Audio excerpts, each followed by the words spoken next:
అదే RTV app వార్తల్ని క్షణాల్లో చదివే అవకాశం ఉంటుంది. ఒక న్యూస్ పేపర్, ఒక టెలివిజన్ ఛానల్ మీ చేతుల్లో ఎప్పుడూ ఉంటాయి.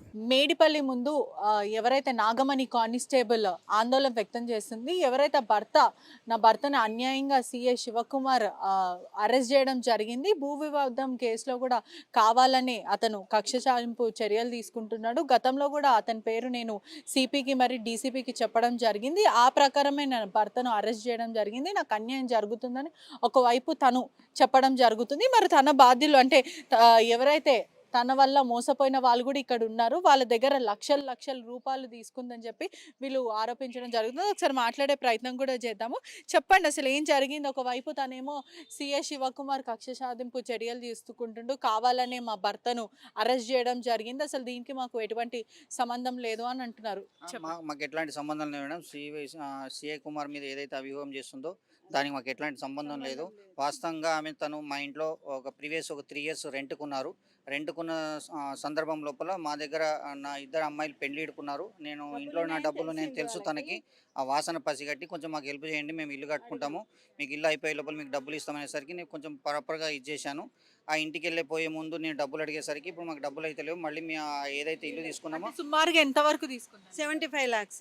అంటే మీరు ఏ ప్రకారం 75 లక్షలు ఇచ్చారు? అంటే ప్రూఫ్ ఏదైనా పెట్టుకున్నారు? ప్రూఫ్స్ ఉన్నాయి, చెక్కులు ఉన్నాయి, అగ్రిమెంట్ పేపర్ ఉంది, ప్రామిసర్ నోట్ ఉంది, చెక్స్ ఉన్నాయి, అన్ని ఉన్నాయి మేడం ప్రాపర్ గా. మరి మీరు అడగలేరా? అడిగాము, అడిగితేనే ఇంటి మీదకి వచ్చి కొట్టడం, బెదిరించడము, చూపించింది అధికారం, నేను కానిస్టేబుల్ అని చెప్పి ఏం చేసుకుంటావు చేసుకోపో, కోర్టుకు పోతావా, కోర్టులో కుప్పలుగా పడినాయి, ఇవన్నీ అనడము, లంచ కొడుక ముండ కొడుకు ఇవన్నీ లాంగ్వేజ్ మాట్లాడడము. నా కొడుకు కాలేజ్కి పోతాడు, ఆడి కూడా బెదిరిస్తుంది, అరే నీ సంగతి చూస్తా, నీ పని చేస్తా, నువ్వు ఎట్లా పోతావురా చూస్తా, ఆ ఇంటి నుంచే వెళ్తాం, దారి అటు నుంచే ఉంది. కాలేజ్ లక్షలు అంటే ఎట్లా ఇచ్చారు? స్టెప్ బై స్టెప్ ఇచ్చారా? అంటే మీరు ఏం పెట్టుకున్నారు ప్రూఫ్? కంటే ఏదన్నా పెట్టుకున్నారు? ఇల్లు పత్రాలు కానీ పెట్టుకున్నాము, అగ్రిమెంట్ చేసి ఇచ్చాడు. డబ్బులు ఇవ్వని పక్షంలో ఇద్దరు కలిసి ఒక ప్రాపర్టీ ఉంది, ఆ ప్రాపర్టీ డాక్యుమెంట్ కూడా మన దగ్గర షూరిటీ కింద ప్రాపర్టీ డాక్యుమెంట్. సొంత తల్లే తన మీద కంప్లైంట్ చేయడం కూడా జరిగింది. ఏంటి ఆ విషయం? ఏంటి వాస్తవమే? వాళ్ళ మమ్మీకి తల్లి దగ్గర కూడా గత ఉన్నప్పుడు మాకు కూడా చెప్పేది, మా అత్తగారి దగ్గర వాడు అల్లుడు వాడు వరుణ్ అంటే ఆయన మాకు చెప్పేది, నేను మా అత్తగారి దగ్గర డబ్బులు తెచ్చుకుంటున్నాను నా అవసరానికి అని చెప్పేసి మాతో కూడా చెప్పిన సందర్భాలు తెలుసు. మొన్న 3rd రోజు 5:30 అరౌండ్ మార్నింగ్ 5:30 to 6 మధ్యలో ఏదో పెద్ద గొడవ అవుతుంది, ఏడుస్తూనే సౌండ్ వచ్చింది. మేము మళ్ళీ ఎవరైనా కాలనీలో ఏమైనా చెడు జరిగిందేమో అని చెప్పి దూరంకి వెళ్ళి చూడని పోతే అక్కడ మొత్తం ఏడుపులు వినిపిస్తున్నాయి, గుమిగూడ జనాలు. తీరా చూస్తే ఈమె తల్లిని కొడుతున్నది, అల్లుడు ఇద్దరు కలిసి తల్లిని కొట్టేటప్పుడు కూడా ఇద్దరు కలిసి తల్లిని కొడుతున్నారు. అంటే ఈ దౌర్జన్యం అప్పటి నుంచే మొదలైంది. చెప్పండి, మీదేంటి? వాళ్ళ 75 లక్షల వరకు సుమారుగా తీసుకున్నారు, ఏమైంది చెప్పండి. 7 లక్షలు తీసుకున్నారు. మా హస్బెండ్ అతను చేసే ఆఫీస్లో పనిచేస్తాడు, వర్కర్గా పనిచేస్తాడు మేడం. వర్కర్గా పనిచేసి మీకు పైసలు కావాలి, మాకు ఇల్లు కట్టించుకుంటున్నాము, నీకు వేరే దగ్గర జాబ్ ఇప్పిస్తాను అనేసి అని అడిగాడు. ల్యాండ్ కాగితాలు కూడా పెట్టుకున్నాడు, తీసుకొని మొత్తం వాట్సాప్ మొత్తం అన్నీ తీసేసుకొని మొత్తం 7 లక్షల వరకు తీసుకున్నాడు. తీసుకొని పిల్లకి ఆఫీస్ నుంచి బోనస్ వస్తే అది కూడా మీ పాపకి బంగారం కొనిపిస్తాను అనేసి తీసుకున్నాడు. తీసుకొని చివరికి వచ్చేసరికి పైసలు ఇవ్వట్లేదు, ఏమి ఇవ్వట్లేదు. ఫోన్ చేసినా లిఫ్ట్ చేయట్లేదు మేడం. అసలు ఇంటికి వెళ్ళి అడిగితే వాళ్ళ వైఫ్ భర్తను ఇంట్లో పెట్టేసుకొని పైన ఉంచేసుకొని మా ఆయన లేడు అని చెప్తుంది. మాకు తినక మేము ఎంతో తిప్పలు పడుతున్నామని ఇంటికి వెళ్ళి ఏడ్చుకుంటూ కూడా చెప్పారు మేడం. అస్సలు వినట్లేదు. అసలు మేమైతే రోడ్డు మీద పడ్డాం, మా పిల్లలు మేమంతా తెలుసా మేడం. మా ఇంటి ఓనర్ మేము రెంటుకుని కూల్ చేసుకొని బతికే వాళ్ళం. మేము రెంటుకున్న మా ఓనర్ వాళ్ళే రైస్ ఇస్తే అవే తింటున్నాం మేము. 2 రోజులు అయితే మా పిల్లలు కూలీ డబ్బులు కూడా మీకు ఇవ్వాల్సి వచ్చింది. అంటే ఏదంటే ఇంట్రెస్ట్ కి ఇచ్చారా? ఎట్లా ఇచ్చారు? ఇంట్రెస్ట్ కి ఏం లేదు మేడం, అవసరం అని చెప్పి తీసుకున్నాడు.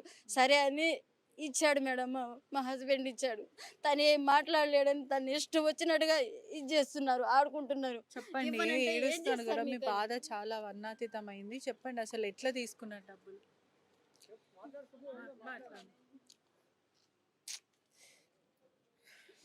మాట్లాడాలి కదా, మరి అన్యాయం జరిగినప్పుడు మాట్లాడాలి, మీరే చెప్పాలి కదా. అడగండి, చెప్పండి ఏం జరిగిందో, ఎట్లా తీసుకుందో చెప్పండి. అదే ల్యాండ్ కాగితాలు ఇచ్చింది మేడం, మోసం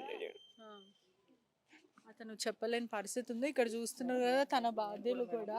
నేను కూడా తన పైన ఇక్కడ రాచకొండ ఏసీపీ డీసీపీ సిపి గారు కూడా నేను పిటిషన్ ఇచ్చాను. హైదరాబాద్లో ఏసీపీ డీసీపీ మన సిపి శ్రీనివాసరెడ్డి సార్ కూడా ఇప్పుడు నేను పిటిషన్ మన జనవరి 12th రోజు పిటిషన్ కూడా ఇచ్చాను మేడం. ఇప్పటివరకు ప్రాపర్గా ఆమె మీద ఎలాంటి ఇప్పటివరకు యాక్షన్ తీసుకోలేదని మాకు ఇప్పటివరకు ఉన్న ఇది. కానీ ఆమె ఒక డిపార్ట్మెంట్లో పనిచేస్తుంది కనుక ప్రాపర్గా ఆమెకు డిపార్ట్మెంట్ పరంగా హెల్ప్ చేస్తున్నారు, కానీ ఆమె మీద ఏ రకంగా యాక్షన్ తీసుకుంటలేరు. దయచేసి మాకు న్యాయం చేయండి మీడియా పరంగా. చెప్పండి మీ పరిస్థితి ఏంటి? నా పేరు సతీష్ గౌడ్ మేడం. నాతో పాటు కంపెనీలో జాబ్ చేస్తుండే మేడం. నేను మిడిల్ క్లాస్, నాకు 2 పిల్లలు, నాకు భార్య. ఆమె ఇంట్లో పని చేసుకుంటుండే మేడం. మేము ఒక మిడిల్ క్లాస్, మాకు ఒక ల్యాండ్ కోసం మేము చూస్తున్నాము. సేవింగ్ చేసుకున్న డబ్బులు ఈరోజు అతను తీసుకుంటూ ల్యాండ్ ఇప్పిస్తా అని చెప్పి అటు ల్యాండ్ ఇప్పించలేడు, ఇటు డబ్బులు ఇవ్వలేడు. తర్వాత మా ఏరియా, నేను ఉండేది నాంపల్లి సీతారాంబాగు, వాళ్ళు ఉండే మంగళాడు పిఎస్కేని ఎస్ఏని కానిస్టేబుల్ వాళ్ళని తీసుకొచ్చి నా ఇంటి మీదకి నా మీదకి దౌర్జన్యంగా అంటే మీ దగ్గర డబ్బులు తీసుకొని మీకే దౌర్జన్యం దౌర్జన్యం కాదు, మా ఆయన ఎన్కౌంటర్ చేపిస్తాను కూడా అన్నది ఆమె తెలుసా. అధికారం ఉందని చెప్పి భయపెట్టించారు. 2 months పంపించలే మేడం నేను, డబ్బులు లేక. డబ్బులు ఉన్నాయి, ఆమె ఏమన్నది మీరు బయట కనబడుతున్నాను పైసలు అడిగితే అని కూడా బెదిరించింది ఆమె మమ్మల్ని. చాలా తిట్టింది. మీరు విలేజ్ అమ్మాయివి, నువ్వేం మాట్లాడుతున్నావు, నువ్వు ఇదేమో గమలామేమంట కదా, నువ్వు నీకు తెలివి ఉందా, మాకు ఎట్లా ఇచ్చినావు, మీ ఆయనకు చాలా దూరం లేచి ఇచ్చిండు అని చెప్పింది. పోయి కంప్లైంట్ ఇచ్చుకోపోరా మేడిపల్లి పిఎస్ అని చెప్పడం జరిగింది. ఈమె ఇంకా వాళ్ళ భర్త వరుణ్ ఇద్దరు కలిసి జనాల దగ్గర డబ్బులు తీసుకొని మోసం చేసుకుంటా మిమ్మల్ని బెదిరిస్తూ దౌర్జన్యం చేస్తున్నారు. మేము ల్యాండ్ కోసం ఎందుకంటే అధికారం ఉంది అని అదా అహంకారం. చాలా నమ్మినాం. ఆమె ఒక కానిస్టేబుల్, ఆయన ఈయనతో పని చేస్తాడు కదా, ఇల్లు ఉంది అన్నట్టు నమ్మినాం. మా ఆయన వాళ్ళ ఇంటికి పోయిండు, వాళ్ళ గృహ ప్రవేశానికి మా ఆయన మీకు గిఫ్ట్ కూడా ఇచ్చాడు మేడం. కానీ అట్లా అని కూడా చూడలే, మమ్మల్ని చంపాలని చూస్తుంది ఆమె. మా దగ్గర మీరు అక్కడ తీసుకొని తక్కువ ఇన్స్ట్రుమెంట్లు ఇప్పిస్తా అని చెప్పిండు మేడం. ఈ రోజు షాద్నాల్లో నాకు ల్యాండ్ ఇప్పియలేడు, నా డబ్బులు నాకు ఇప్పియలేడు. డబ్బులు అరుగుతూ ఉల్టా నా మీద దౌర్జన్యం చేస్తారు. ల్యాండ్ ఇప్పిస్తా అని చెప్పి డబ్బులు తీసుకున్నాం. కమ్మలు మంగళసూత్రాలు పిల్లల బంగారం కాచి అమ్మిన మేడం. నేను ఇప్పుడు ఎక్కడికైనా పోదామంటే రూపాయి లేదు మాకు. మా అమ్మలు కూడా చాలా దూరం పెట్టారు, మీరు మోసపోయిర్రు అని. వాళ్ళ అమ్మ వాళ్ళు రారు, మేము చాలా అనాథలం అయిపోయినాం మేడం. ప్లీజ్ దయచేసి మాకు న్యాయం చేయండి. ఎక్కడ మమ్మకు మాత్రం చూడండి, మా పిల్లలు చిన్న స్కూల్ పోతలేరు, మా పిల్లలు పైసలు లేక చూడండి మేడం. ప్లీజ్ ఇది ఒక్కని మాత్రం చూడండి. మేము పైసలు ఇచ్చినాం, ఆమెకు అన్యాయంగా అడుగుతున్నాం. మా దగ్గర అన్ని ప్రూఫ్స్ ఉన్నాయి. మా డబ్బులు మాకు రిటర్న్ ఇప్పించండి sir please. Revanth Reddy sir మీరు ఎక్కడ ఉన్నా మాకు న్యాయం చేయండి సార్. హోమ్ మంత్రి sir please sir, request sir. ఇక్కడ మరో కొంతమంది ఉన్నారు కదా మేడం. నాతో పాటు పనిచేసే వ్యక్తి వరుణ్, అతను కన్స్ట్రక్షన్ స్టార్ట్ చేశాడు. అయితే నన్ను అడిగాడు, అనే మీకు పాప ఉంది కదా, మీకు నేను ఇంతకుముందు ల్యాండ్ కొన్నాను అక్కడ, మీకు అక్కడనే ఇప్పిస్తాను, నాకు కొంచెం ఇప్పుడు హెల్ప్ చేయండి అంటే, సరే అన్న ఇప్పిస్తాను అంటే ఎంత ల్యాండ్ అకంటే నేను మాట్లాడతాను. మా భార్య వాళ్ళ రిలేషన్స్ అక్కడనే ఉన్నారు, మా భార్య డిపార్ట్మెంట్లో ఉంది అంటే, సరే అని చెప్పి ఒక 4,50,000 అప్పు అంటే ఇచ్చినాము. ఇచ్చిన తర్వాత గృహప్రవేశం అయిపోయిన తర్వాత మేము మెల్లగా 1 month అమౌంట్ అడుగుతున్నాము. లేదంటే ల్యాండ్ అని ఇప్పమంటే, ల్యాండ్ కాదు నేను అమౌంట్ ఇస్తాను. అందరి దగ్గర కూడా ల్యాండ్ ఇప్పిస్తాము లేదా మేము ఇల్లు కట్టుకోవాలని ఈ కారణం వల్ల మీ దగ్గర డబ్బులు తీసుకోవడం జరిగింది. ల్యాండ్ గురించి అడిగితే ల్యాండ్ ఇవ్వలేదు. అదే ఇక్కడ ట్రాన్సాక్షన్స్ కూడా మనకు కనిపిస్తున్నాయి. వీళ్ళు చెక్కులు ఇవ్వడం బౌన్స్ అయినాయి. ఇవన్నీ అందరికి చెక్కులు ఇస్తే చెక్కులు బౌన్స్ మేము మా పిల్లల ఫీజు కూడా కట్టట్లేదు మేడం. మేము ఇంకా సంవత్సరం అవుతుంది, వాళ్ళని వెళ్ళగొడితే మేము ఏం చేయాలి చెప్పు. తినక చేయక బాధపడుతున్నాం. ఇంట్లో రోజు గొడవనే మాకు. దానివల్ల సంతోషంగా ఉన్న ఫ్యామిలీలో ఒక గొడవ వచ్చింది మాకు. ఎంతవరకు ఇచ్చారు సుమారు? 4,50,000 మేడం. అంటే ఇట్లా ఎంతమందికి మోసం చేసుకుంటా తిరిగిరు వీళ్ళు?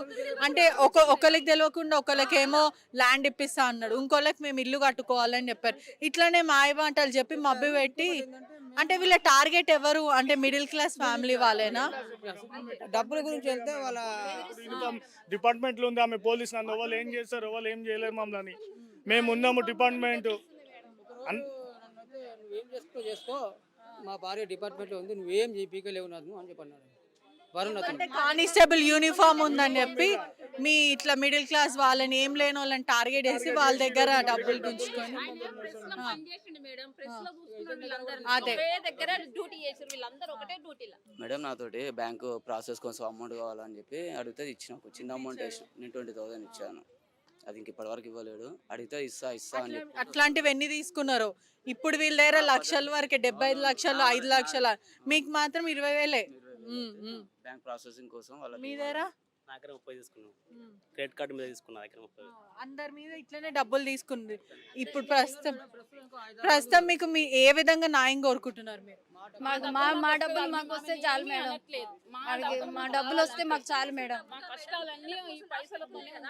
పిల్లల కోసం, చిన్న పిల్లలు మేడం, స్కూల్ కు పంపించలేని, ఫీజులు కట్టలేని పరిస్థితులు మేడం. అంటే ఇప్పుడు పోలీసులు ఏం చెప్తున్నారు? ఇప్పుడు ప్రస్తుతం అయితే అతను రిమాండ్కి అయితే పంపించారు, తనేమో బెయిల్ మీద తిరుగుతుంది. అదే విధంగా శివకుమార్ ఎస్ఐ సాయం చేస్తుండని అతని మీద ఆరోపణిస్తున్నారు. అది ఎంతవరకు నిజం? మాకు శివకుమార్ సార్ మాకు ఎలాంటిది ఇది చేయలేదు మేడం, చేయలేదు మేడం. మేము ఆయన నేను జానకి మేడం ని కలిసిన మేడం, డీసీపీ మేడం పోయి కలిసిన. నేను కలిసిన తర్వాత మరి ఇప్పుడు ఆమె ఆరోపిస్తుంది కదా ఆ కానిస్టేబుల్. మేడమే ఫోన్ చేసి మేడిపల్లి పిఎస్ అని గోవర్ధన్ సార్ సిఎస్ఆర్ తో మాట్లాడి ఈ కంప్లైంట్ తీసుకోండి, మీరు అతన్ని రిమాండ్ తీసుకోండి అని చెప్పింది.